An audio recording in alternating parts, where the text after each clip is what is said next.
Good morning, and welcome to the Deal Room Live, the daily real estate deal tank powered by Titan Impact Group, a global leader in AI-driven real estate investing and funding, where the real estate world meets speed, precision, and profit. And bring us your deal so we can put it into our AI model that analyzes and structures real estate deals in minutes, generates all the docs you need to get the deal done, and gives you a verified, unbiased breakdown of due diligence report. The investors get the advantage of getting fully vetted AI-analyzed deals that cut their due diligence time down by 60%. So you're in the right place. Let's open the deal room now and get into today's opportunity.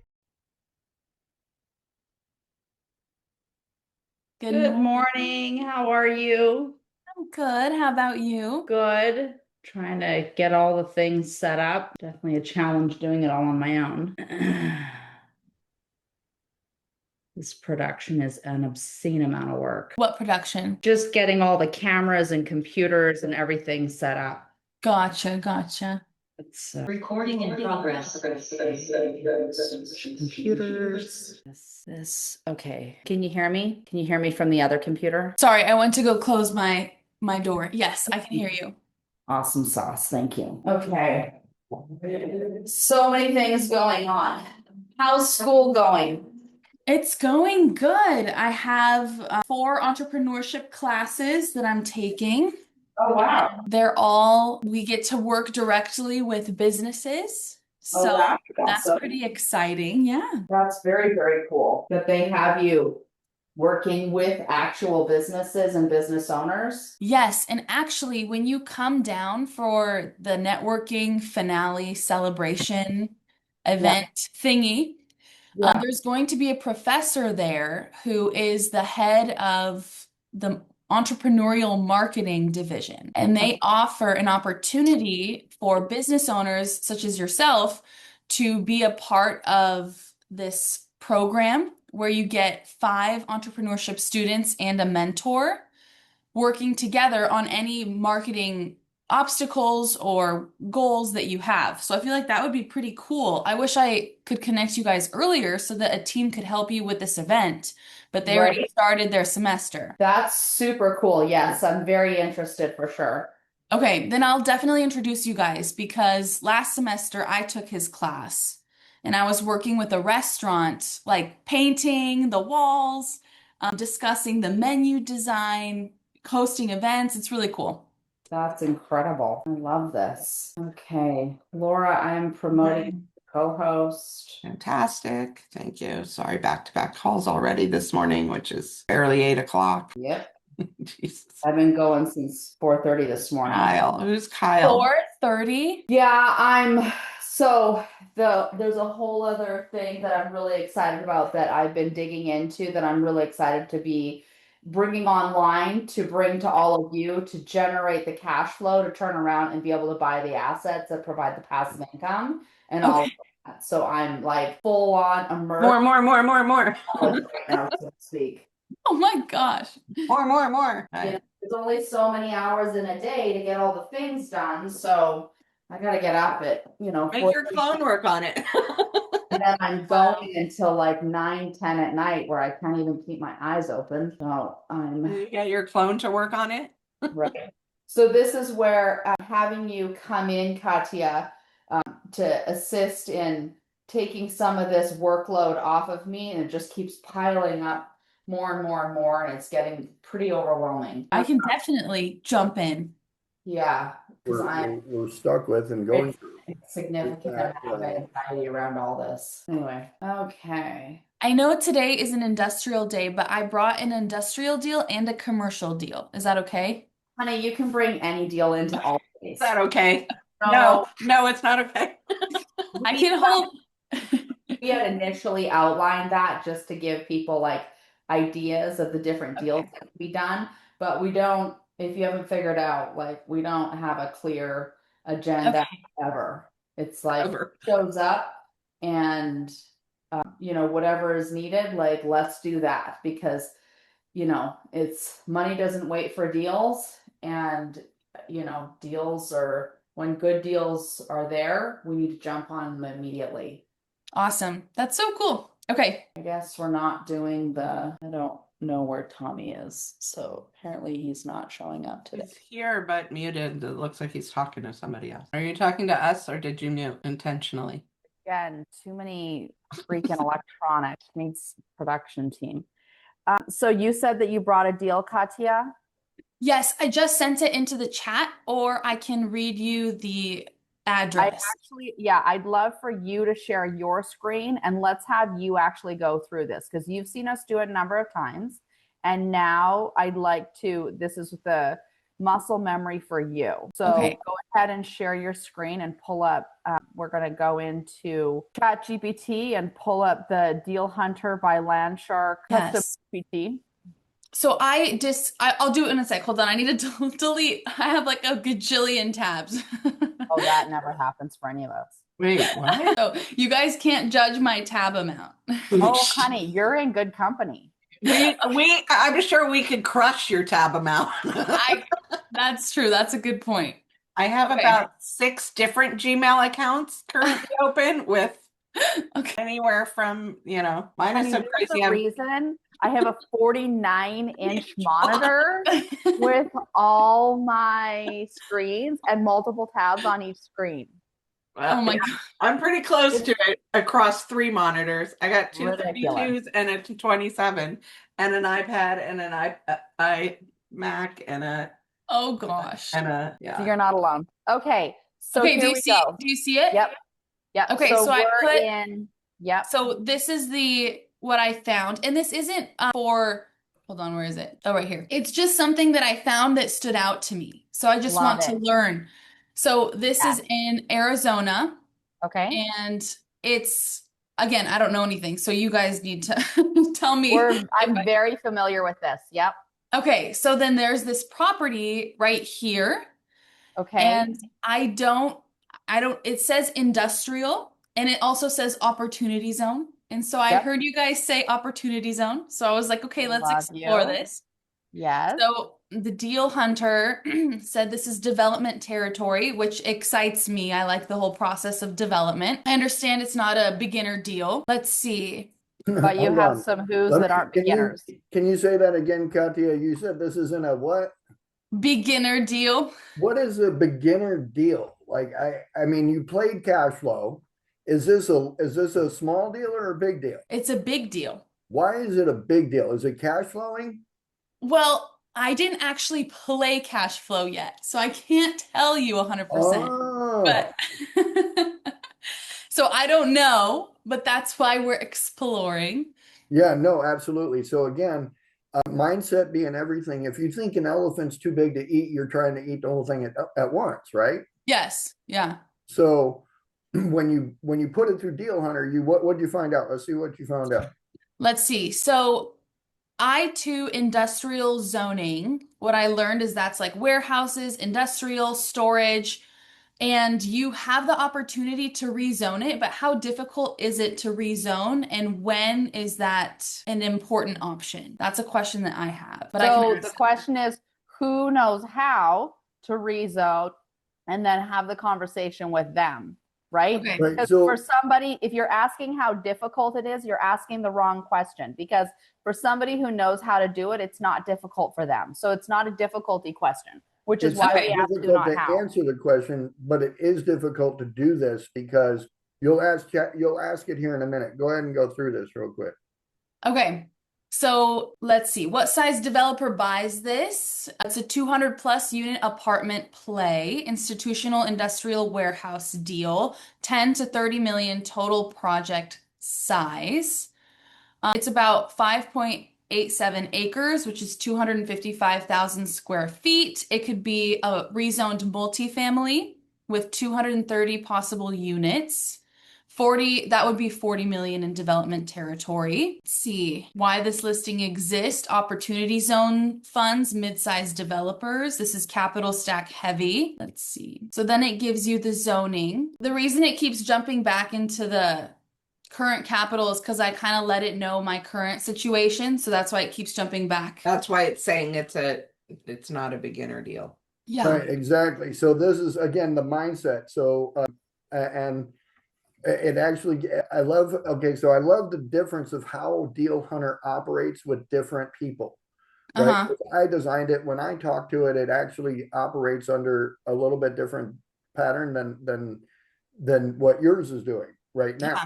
So, and so, So I actually asked it to shift perspectives. And I okay, said, let's look at this deal from a perspective of a skilled investor. right, And it said it completely shifted. So now it says you're not thinking 4 to 8 units, you're thinking about rezoning to multifamily, industrial warehouse demand, mixed use play, opportunity zone tax shelter. And these are the questions. By right industrial play, is it a rezoning for multifamily, a covered land bank instead of an opportunity zone? Just some things to think about. And the first scenario is the industrial developer, and then the multifamily rezoning, and then the opportunity zone fund. So what makes this a good deal? It's only good if the land cost per buildable unit is low enough. So then here it gives some calculations. So if the land costs 8 million and supports 250 units, that's 32,000 per door land basis. This could work if the land costs 15 million. That's 60,000 per door. So the truth is this could be a deal for experienced developers with entitlement teams, with capital stack depth, with construction relationships, and with 20% plus contingency reserves. So if I was a skilled investor, I would call the city planner, order preliminary title, run environmental phase 1, estimate the horizontal development costs, and stress test construction debt. all right. So at that point, what you're able to see is that I love that it says, let me ask you, do you have 3 million liquid, a GC partner, capital stack ready, and a zoning attorney? If you do, you're good to go. So these are the tools you need to play this game right here, right? Yeah. So again, and it goes back to, I love that Deal Hunter operates within the mindset of the person operating it. This is the proof that AI is not going to take over the world, because it still needs you to plug in the information, right? So, yes, definitely. right. So that being said, on this particular deal, let's put a couple more prompts to see if we can pull the nose up on it. Okay, sounds good. Go ahead and is that the last thing you have down there? This is something new that I input, but Okay, I so can let's see branch that. out this chat. You want to see this one? Yeah, let's roll through that. Okay, so this one was this plot of land in Scottsdale, right Yeah. next to some townhomes. And for this, I was asking, would this be a good purchase to potentially build storage units to make passive income? Right. So that was the mindset I went into it with. It's shovel-ready storage development. And so then it explained to me why storage is attractive, which was very interesting. Talking real numbers. It didn't have a price, but LandShark estimated 4 to 8 million. Let's say this is the building cost. So 13.7 million in construction. Total project cost around 22 million. So the annual gross is 2.48 million, assuming 35% operating expense, NOI 1.6. If valued at 6% cap, it would be 26.6 million, roughly 4 million potential spread. It's developer math. I love that. Developer math. So this would make sense for skilled investors if the land basis is right, construction bids are controlled, lease-up projections are realistic, market supply isn't saturated, and financing secured at good terms. Okay. But this depends on whether or not there are competitors, because if there are, the rent can drop, the lease-up slows, and returns shrink super quickly. So what they told me is that Scottsdale is high income, but it's also competitive. Yep. So good. This is a good projection. So, and again, it's apparently you've told it you want to do between 4 and 8 units, because it keeps referencing 4 to 8 unit dreams. Yes. Right. So that's where it's pulling information from. Keep scrolling through down to the bottom real quick. So it shows you here what you're going to need. Yes. Is that institutional level, you'll need equity partners, construction lender, 35% equity, and development teams with a feasibility study. So, that's kind of where you're going to have to land in this. These are on market properties on LoopNet, right? Yeah. So they're going to be with savvy investors. people that understand equity, stuff like that. I'm not saying that all landowners don't understand it, but like an example of what I'm going through this morning is I'm trying to do a merger and acquisition with this concrete company, only to find out that the entity itself has been out of business since 2022. Oh, no way. Yeah, so how do you merger an acquisition with somebody who's not there? So, Yeah. right, I'm literally in the business world, it's called getting married to a corpse. So, and yeah, you can't do it. Like, so I had to call the guy this morning and be like, look, we got a problem, brother. So we work through, we're working through that currently. But again, this is to the point that you have to, before you start anything, you have to understand where you're ending it. And so on what you've ran a deal on here, it's using your mindset that 4 to 8 units is your dream. So it's going to compare that to your dream. Everything you feed it is going to compare it to that dream until you tell it that that's not the dream anymore and give it a new dream, right? Okay. Because this is the way that Chat GPT works. Yeah. I'm exploring how Claude and some of the other GPTs work because they're not built to be so emotionally driven. Yeah. But again, I don't put any emotion into my Deal Hunter. That's why it pops out stuff that like has mostly analytical to it.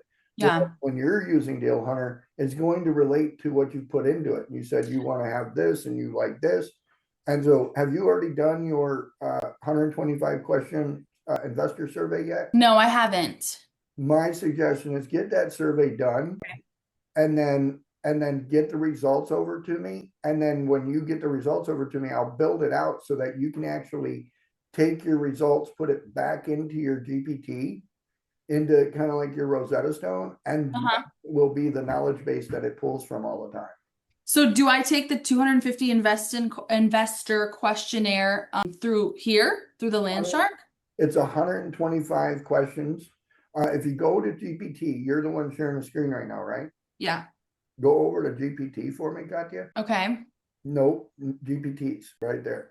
Okay. You're going to type in Explore. Yep. Okay. Explore. And you're going to type in LandShark Investor Survey. LandShark's 2 words. It might need 2 words. Sweet. Boom. So when you select this, you're going to go ahead and start a new chat. And what it'll do, you can click on anything. I made them all the same, so it forces you to just pick one. Okay? And what it does is it begins the prompt, and so you don't have to finish it right now, but you can, if you don't mind going through each step, we can actually capture this as content. So this is step 1. Step 2 is to type the words ready. Okay, let me read it really quickly. One question at a time, multiple choice, final output, shark investor profile. Okay, ready. And the intake information here says, that what you're going to do is just put your name, your email address, and your experience level with your primary investing goal. Okay. And with the primary investing goal, those are examples. You can give it whatever you want, but those are the ones that kind of stick out to us a lot. So should I say mixed, and then should I put the specifics in parentheses? Sure, go ahead. Okay. And then with step 4, you're just going to just tell it to start. Cool. And what it's going to do is it's going to ask you one question at a time. And the best way to answer these is as quickly as you can. Like whatever the first thing that comes to your mind comes in, put it in there. Dang, putting me on the spot. Does it work do you have it set up, Tommy, to work to talk to it? Yeah, you can actually dictate to it. Yeah. Hit the dictate button and tell it your 3 sentences. Okay. Here, I don't think I've ever used dictate. Let me see. Okay, my top 3 financial goals for the next 5 to 10 years is ideally, I would love to make enough passive income to sustain my lifestyle of travel and family, as well as impacting others. I would love to own a home. Dang, this is difficult. One more. Passive income. Own a home, and throw one more out. I would love to be able to retire and not have to work a 9 to 5 by the end of that 10-year gap. There you go. So hit the check mark. Boom. It's going to verify everything. You can read through what you said, and then you can hit the up button if it all sounds right. I'm going to say in Southern California, because that's more specific. If you're a manifestor, that's how that works. And so The different style of questions, you go through them. 125 of these, they change up. There's going to be like long form questions like you just answered. Okay. This one is a Likert scale. So how important is financial independence to you? It's super important. Boom, put a number 5 and hit the enter button. Okay. And then some of the other questions it asks is kind of like multiple choice. Hold on, don't you hit I was going to say, don't you hit the X button. You better. I gave you 5. Right? I need my 5 stars. Come on. Okay. So, and then which long-term wealth outcome matters most to you? Select one of these. Well, I feel like the first for me would be financial freedom, because then I can focus on building a legacy, creating community impact. Okay. So again, you can roll through this pretty quickly. Yeah. And you, if you want, you can come back to it later if you want to, because Okay. it'll store over in your chats. So Perfect. actually, if you go and click new chat right now, and then got rid of it, scroll right here. down, it's right there, and you can start over again just like that. Sweet. Sounds Okay. good. Awesome. Okay. So Perfect. let's go back to your deal. Let's go back to the real estate deal and look at it again. Okay. I have Right. this one, and then Yeah, I have like that one. I like that one because again, this is the one you started out with, right? Okay. And so if you scroll down a little bit, it shows that this is an industrial on a county island. So I want to kind of discuss this with you a little bit. Okay. But I want to do it in Deal Hunter. So let's go back to Deal Hunter because I want to feed it a prompt. I want to see what it does when I tell it what to do. Go to your conversation though, not this one. Okay. Where was your conversation that you had? Hold on, let me try to find it. Deal Shark. Was it nope, that's the assessment. Yeah, it's not the marketing strategy. It might be this one. No, Mm, I think this was another one. Go to your search. Do you know where your search is? Right here? And then Okay. type in LoopNet. Is this the, yeah. And so it's probably that one up there. Should I start a different one? If you can't find it, Yeah, I'm not sure. I'm so sorry you could about put that. in, try to search your chat again and look for Tempe.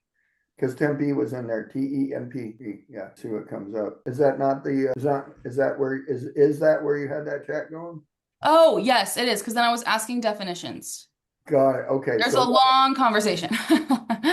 Yeah, here it is. Okay. All right, shoot all the way back up there to where the conversation split, where we were going to have that conversation split. Okay, I'm gonna split it right before the image. So right here. Yeah, right there. That'll work. Okay. Branch a new chat. Sweet. And then if you can hit the dictate button, see if it'll work. For some reason, it always dictates to my phone. Let me see. Well, if you hold your phone up to the microphone, I can still talk to it. Okay, yeah, go for it. How's that? Okay, perfect. So hit the X button right now, right there, and then do it again. Okay, so what I would like to do now is analyze this deal for industrial development. Since it already has industrial zoning, give me 10 possible things that I can build here and identify what the return on investment would be for each one of those. Click it and go. Yep, just send it. And so now what it should be doing is analyzing this for what the zoning currently is. One of the things you can eliminate by having to do a rezoning is a lot of time. This has got what's called I2 industrial zoning, which makes the land value very high, just based on the zoning. Okay. Okay. The thing is that it's in a county island, and I'll explain that in just a minute. So keep going down. Let's go through this. So the 10 industrial development options with estimated ROIs. Let's take a look at those real quick.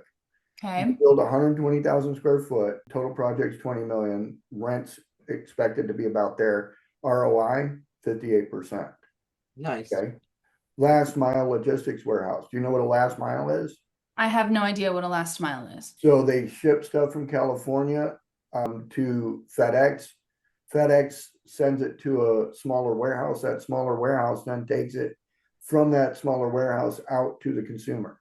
That's the last mile warehouse. Okay. Okay. So we built another 150,000 square foot building, rent it, do all the things, ROI 45%. Do you guys have a rule where you won't invest into something unless it has like 60+% ROI or 40 plus? What's your rule? When I built Deal Hunter, I told it because you told it 4 to 8 units is a dream for you. My dream that I told Deal Hunter, land has to be between $1 million or more than an acre. Okay. It needs to get more than 40% and we start looking at 60%. Okay. And That's we awesome. won't touch nothing under 20%. Okay. So that's the dream I gave mine. Keep going down. Let's take a look. Light I manufacturing. didn't tell him my dream was 4 to 6 units, 4 to 8 units. We decided together. Yep. So this one, light manufacturing facility with a single tenant, lease to credit tenant, meaning a credit tenant is somebody like Amazon, right? Okay. That's a total credit tenant. We put them in there at 69% ROI. Industrial condo units, this is Adams Lane right here. We build them, we sell them, we don't lease them, and and the ROI is 80%. Keep going. Wow. Okay. Data storage, climate control warehouse. 95%. Wait for it. We're at number 5. We ain't even made it to number 10 yet. Holy moly. RV boat storage facility. Very low build cost on that. 113? Possibly. Keep going. Self-storage, 83. Industrial office hybrid campus, 57. Cold storage, 78. Outdoor storage, 125. That's my cake right there. Dang. Well, what is outdoor storage yard? So an outdoor storage yard is where I store 53-foot trailers that usually haul up and down the road. So those guys can go home and poop in their own toilet. No way. And they are 125 paying me plus? $300 per truck. Now you ready for this? Let's dictate it again. Okay, I'm ready. Based on the total square footage of the lot, I like option number 10 the most. Tell me, break this one down 100% for me as a logistics yard for 53-foot trailers and the rigs that carry them down the road. I want to know how many units I can put in there and how much I should materially charge to do this. And I want it to be fully maxed out with trucks. Tell me what that looks like. Ready, go. Okay. It'll know which one to do. Okay. And so here it identifies a lot of the things that we already understand, that there's a low vertical cost to it, low risk on that. It's in high demand because it's Tempe. Matter of fact, I was talking to Trevor. How many days ago were we talking about this, Trevor? Like a week ago? Yeah, I think it was the end of last week. Yeah, and look at this. Katya slamming the door in my face. She's not even in Arizona. She's like, "Look what I found for you." See, boom, get this going. Go. All Okay. right, so right here, realistic usable coverage space is 65 to 70%, which says that then what we have is a total of 179,000 usable feet. The standard truck parking needs 12 foot by 60 foot. Keep going. So that roughly means that I'll need 3,000 square foot per trailer positioning, which puts us around, let's see what the rest of it says, around 47 full tractors. Okay. So 45 to 50 full rigs in operational functionality. They're going to pay $600, $1,200 per month per stall. Okay. Because of the security, location, the paving quality, lighting, gated entrance, proximity to all those spots. Right. So let's just average this at $950 at 47 stalls, $950 a month, 44,000 gross annual revenue, 535. I have 10% for vacancy, and then estimated expenses are 20 to 25 because I've got insurance, taxes, staffing, security, and maintenance. I'm at I have $361,000, and a cap rate of that, it stabilizes at a value of 5.5 million. Okay. Right. So, and that's fully rented out and doing all the things. So that's awesome. Right. So, I mean, and again, I'm just collecting a mailbox money, $360,000 per year, mailbox money. I'm not doing anything with it. This is 100% passive once I get it to that point. That'd be great. Right. Okay. Which point you go, I want 10 of them. Get into it to really like make it 100% the best place in the world. It cost me $4.5 million. And then if the site cost me 8 plus land costs. So I think, did this one have a price on it or no? I don't think so. It didn't. No. Ready for this? Let's get it to go and do a little work for us. Okay. I'm putting you back. Address. If you can go back, find the address, copy the address. Right there at the top. 1035 East Curry. Okay. Right.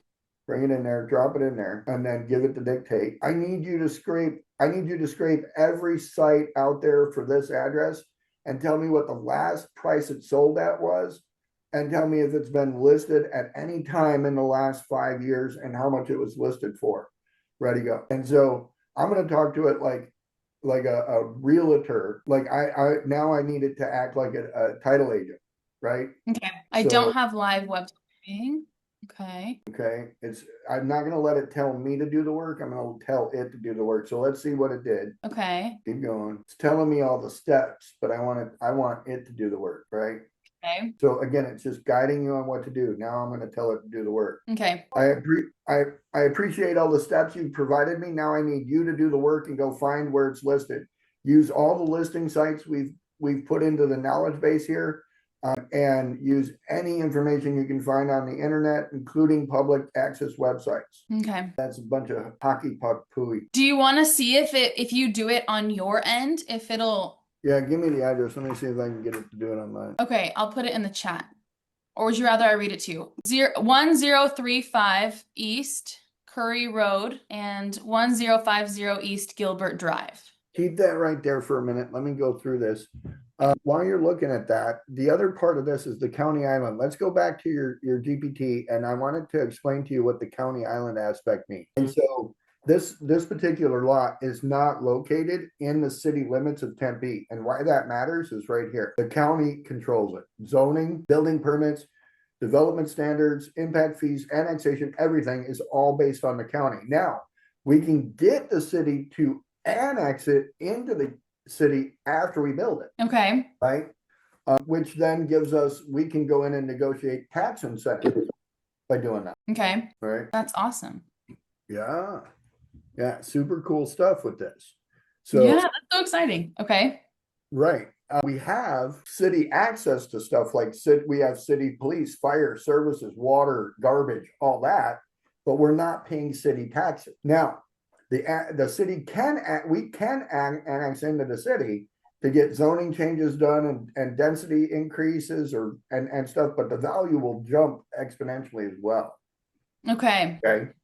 And this is why I told you don't think you have to be Donald Trump to build this. Okay. And this is why, because you can literally strike a deal with these guys, go down, talk to the city, get the city to agree to annex it, and you're brokering the deal to get it annexed. You could literally get it annexed before closing and then sell it as an annexed property, as kind of like a wholesale. I don't want to call it wholesaling because it's not. Wholesalers don't do shit to improve the property value. So I will tell that to every wholesaler out there. This particular item here, being that it's in a county island, if you can get the city to approve your idea and say, yes, we'll annex it, you'll add probably another $1.5 million to $2 million to the property, just based on the fact that it's now a city property. So annex, can you give me a quick definition? Put it right there. But then okay, let's read through this beforehand. Why developers care, because of the timeline. The real question, do you want to develop, annex, and rezone, land build? Okay. When it's in the city limits, it can be governed by the city. But when it's not in the city limits, it's governed by the county. City is guided by elected city officials. They make the rules. Okay. But when it's the county, it's called the Board of County. It's a board that is elected, and they're typically not as in tune with the different things relating to development. Okay. So it's just a finer group of people looking at it, right? Okay. So ask it to give you some of the values to being annexed, and it'll probably tell you that as well. Right here, it's telling you right there. So zoning potential. Right. So we can go to the city and say, hey, we'll build more multifamily. We'd like to maybe put some retail in here because the city wants tax dollars. With this property not in the city, it doesn't get any tax dollars from it as a city. So by putting it into the city annex, it gets to charge them taxes. And then they'll be like, oh, well, you want to change it from industrial over to multifamily? Absolutely. You're bringing more people into our city, right? Okay. And but so, if we wanted to do the lot to host the trucks or the trailers, that would be industrial? Yep. Okay. And if the county allows industrial and we don't need to do a rezoning or an annex, then we're fine leaving it with the county, or is it still better to go with the city? No, it's actually better to leave it with the county if you go industrial because it's already there. The only reason why you would take it city is because let's just say, for example, you don't know me and you don't know how to turn this into a truck parking lot. Uh-huh. That's why it's suggesting you look at it as multifamily because the market says this is a good multifamily spot. Okay. Right? And so in order to get it ready for multifamily, you don't have to be a multifamily builder to do it. Okay. You literally just present the idea. You do all the legwork and paperwork to get the city to approve it. You add value to the property that way and then sell it to a multifamily developer. Okay. Right? Yeah. And so this is how you do it as a beginner. You can literally get into it doing this under that. Okay. Awesome. And yeah, like you said before, 3 million under county industrial, but 9 million potential if annexed and rezoned. How did you all of a sudden make $6 million in equity? By doing a little work and a little paperwork and some idea having on Deal Hunter. So you can purchase it and then just do the rezoning and annex it and then sell it to a developer. You can do a purchase option. Okay. Which is if you that's homework for you. Look up how to do a purchase option. Okay. Option. Okay. OPTION. Yeah, option to buy or purchase option. A purchase option gives you control of the property. You can negotiate in that purchase option to do all of the entitlements necessary to raise the value. The purchase option locks you into a contract price they can't change. So basically it's like if you went to a car dealer and you went and bought a Lexus and you said, I want to pay $50,000 for this Lexus. They said, great. You said, okay. And then I'm going to have a bunch of add-ons and upgrades added to it. And I'm going to sell it for $100,000 when I'm done. And they were like, yeah, I don't care. And so, because again, they got their 50,000. That's what they were happy with, right? Okay. And you added some add-ons to it that made it worth 100,000. They're not entitled to anything but that 50, right? Okay. So that's what a purchase option does for you with a piece of land, is it locks you and the landowner into a price that he can't change regardless of what you do. Okay. Okay. This is so cool. No way. Okay. Right. So this is what we just talked about. Yep. Land entitlement arbitrage. Yep. And so what you're trying to do then is just a land entitlement. Boom, boom. So, but it says right here, it says to buy the island cheap. You might not be able to. So instead of buying it cheap, you talk to Trevor and his crew and you buy it creative. Okay. So, right, Trevor? All day long. He's like, yep, that's what we do. So, because again, there's, when you're looking at real estate, you want to stay in your lane. And this is why I'm encouraging you to do that investor assessment survey so that you understand what your best channel into stuff would be, right? Okay. So, Okay. give me that address one more time. My GPT's freed up now. I can pop this in there. Yeah, no problem. It's 1035 East Curry Road and 1050 East Gilbert Drive. And it's also an opportunity zone. So opportunity zones can be used for tax benefits, correct? Correct. And so if you wanna play around with that, go back to your GPT. Uh-huh. Go to your GPTs. Okay. Go to explore, and then you're gonna type in OZ, like opportunity zone. Wizard, GPT 2.0. Is it this one? 2.0. There you go, that one. Yep. And so you can start the chat there, and you Okay. can go ahead and put the listing. Do you have a screenshot of that listing? Yeah, I do. So you just drop it right there into the chat, and then tell it if you want. All right. Let's think. Go ahead and analyze this deal for an opportunity zone development. Give us a case study of how this will work. And so what it's going to do is it's going to utilize the information we've given it from an opportunity zone developer standpoint, kind of break down what you can actually do here with this in an opportunity zone. So it'll describe how to set up the entities, because that's really what it's about, is that these are entities that have to be formed. Okay. And you'll have you're going to have like your capital timelines of raise the capital, deploy the capital, build the things. It'll explains all of that. Then you've got the compliance mechanics. Very important side of this, where the project side has to meet certain criteria, like a 70% tangible property test, the 50% gross income test, the sin business rules. So these are things that you need to be aware of. And then the big investor outcome is that there'll be a deferral of the original capital gains plus a potential exclusion of appreciation in the opportunity zone investment after a 10-year hold.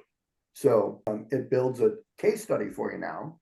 Okay. That you can see here is that you would build 2 to 4 buildings, or maybe 1 or 2 large ones, do divisible bays, split them up, do light manufacturing, contractor service, e-com, last mile, blah, blah, blah. Put everything in there. And then it even gives you a phase plan so that you can phase yourself up to where you got to get with it. Okay. And it'll build it out 100%. And then what you're trying to do is develop a qualified opportunity fund that has the ability to generate a return in the industrial space. We've seen that return was pretty high, so we could adjust it accordingly. But it's got to be ground up OZ. It's got infill. The infill has a strength, and there's a 2 parcel configuration already, which means you could literally like build 2 different buildings and sell them to 2 different people. Because this is one and this is the other. Yeah. And so you're dividing it that way and creating 2 properties out of 1. That's awesome. Right. And so, there's a lot of things you got the opportunity to do here. So the property, I got the agent's phone number right now. Let me, we'll run our test, because this is why we created Deal Hunter, right? Because who wants to put the bet that he's not going to answer the phone? $2. Anybody want to bet this guy answers the phone? I'll bet $2. That he answers. Lose that $2 because we're 100 tell me a beer. on realtors that don't answer. And so this is hello. It didn't even ring. Oh gosh. You don't even ring. Try it again. Okay. 602-775-4101. And this is Robert. This is Robert Souls. Yeah. We're trying to call Robert. And what are you asking Robert? Hello. It won't even ring. So I've got 2 more numbers. Okay. I got a 323-904-2222. I don't know why realtors carry phones anymore. Back up. So wrong number, 602-750-1695. And so it's funny, there's a guy coming to town doing a speaking engagement, and he's Hi, you reached Kimberly Rollins. Sorry I can't take your call right now, but please leave your name, number, and a brief message, and I'll return your call at my earliest convenience. You owe me $2. Okay. Good morning, Kimberly. My name is Tommy D. I'm calling about a piece of property in Tempe, Arizona. It's a 5.87 acre piece of property. You came up as a possible contact for this through MRED Commercial Properties Incorporated. So if you would give me a call back, my number is 602-888-9199. Thank you. And I'm going to try that other number one more time because it was weird how it didn't even ring. It just went straight to it literally just picked up. Hello. It literally just. That's so weird. I know. What the heck? So again, this is why I have a hard time working with real estate agents in general, is because they never answer the phone, right? So if I click message, they won't respond. If you click message, there's going to be an outside agent that contacts you to act as a buying agent. Okay. And then you won't talk to the listing agent. Okay. So when you call them, what would you have asked? And so can I call them and get the information for you? Yeah, I mean, let's just pretend on that real quick, but you can go right here and I'll prompt it to tell you what to ask or how that conversation would go. Can you give me a list of questions to ask the listing agent once they answer the phone, so that we can move forward on possibly putting together an LOI on this property? And so my first question to them is, why is it getting sold? Why are you selling it? So, but you can ask all these questions and get it to get you some more information this way too, right? Okay. So, but my first thing is to always follow the rule, why are you selling it? Because at the end of the day, it's like when somebody's selling a car, why are you selling the car? Oh, well, because it's got mechanical issues. Okay, good to know that. right? If you tell me you're selling your car because you need to raise money to, pay for food, like, okay, well, let's work out something else. Like maybe I don't want to buy your car. Maybe I want to help you with the food. Yeah. Right? Okay. So it's just things like that I look at. Yeah, the why will give you their motivation and how motivated they are or not. Yeah. And then getting into the conversation about the price, I ask about the pricing. I ask about I always immediately go to what's more important, closing now or getting all the cash they want. Because that can lead to seller or some sort of financing, correct? Look, I have the ability Okay. because I'm going to negotiate one or the other. I'm not going to ever get the time I want and the money I want. Yeah. I'm gonna find out what they're motivated by. Are they motivated by the money, or are they motivated by how fast this can happen? So if they're motivated by how fast this can happen, I'll bring them a really low offer and get them out of the way fast. Yeah. Or if they're like, oh well, we don't care how long it takes, great. I'll pay the price you want, but can you give me a year to close? Can you give me 18 months to close? Okay. Right. And then we'd pay them monthly or quarterly. Okay. No, not at all. No? You don't pay them anything until that time. 18 months. Oh, okay. That's cool. So the idea is that they accept my full price offer, but give me 18 months to do what I need to do. Okay, gotcha. So just little tidbits of how to maneuver and work through some of those things. Okay. And then let me see. Okay. I'll call them and I'll ask the questions and I'll get back to you. There you go. There you go. So they're probably going to say, do you have a proof of funds? You're going to say, my partner does. Okay. Right. And then they may ask you to have that proof of funds sent over, stuff like that. But yeah, you want to know all the questions, and sometimes they will delay you in getting those because that's what they do. Okay. Right. Okay. But I'll try it out because I feel like it'll be a cool learning opportunity. Absolutely. And I again, haven't called an agent. there's a guy coming to town. His moniker is TTP or something like that. And he's always encouraging people to pick up the phone and call. I would like if somebody came to town and had a conference that taught people how to pick up the phone and answer. That's the conference I want to see. That's your conference. Training Answer people. incoming calls, not Tommy D, I have his direct number. I know exactly who you're talking about. It's Brent Daniels. Yeah, Brent Daniels. Like I want to go on his panel and say, Brent, how do you get him to answer? What is It's a great idea. That right? So, but yeah, Brent Daniels. He's going to be talking with Ingrid, I think. That's you, Tommy. You got to be that they're going to pick up the phone. That's how you get them to answer. Right. So, again, I get frustrated, and that's a lot of the reason why a lot of people leave the industry is due to the frustration of dealing with these people that call themselves professionals. I know for a fact that if I was selling a property and the agent couldn't answer the phone, I would fire them immediately. Yeah. So that's just me. Okay. Well, I'll try. Don't try. Just make the call. No Oh, try. There is no try in LandShark. There is no try. Well, no, I'll try to get in contact with them. No. There's no try. I will get in contact with them. Well, the other best way to do it is you find a commercial broker in town and say, hey, I've been trying to get a hold of this guy to buy the property. Can you help me get a hold of him to do so? Because again, once it goes into a listing, like good luck. Gotcha. So I've literally, ready for this quick story, in order to buy a piece of property, I literally had to write 10 contracts on it through 10 different agents to get to the point that I could actually have one finally accepted. No way. Okay. Yep. Sounds good. And I had to go and get 6 different joint venture partners to help me do it too, because after it got denied and thrown out, we had to start over just so because they refused to tell me the price, or at least be negotiable on the price, right? So yeah. I would work the deal and then find something wrong and try to negotiate. And then the price would drop after the fact, and then I'd have to come in with a new buyer and a new agent and do the whole thing over again. Wow. Yeah. No way. Yeah. That's how it works sometimes. Well, it's exciting. Okay, I'll get back to you. Awesome. All right. I'm looking forward to it. Sweet. Likewise. All right. Well, we're past the hour, so let's just wrap it up with a quick prayer. Heavenly Father, we thank you for the blessing of this day and the blessing of everything that we have in this world. We ask that you continue to bless and guide us so that we can always go out and do your will. In your Son's name, We pray, amen. Good. All right, everybody have a Great job today, Katya. Thank you.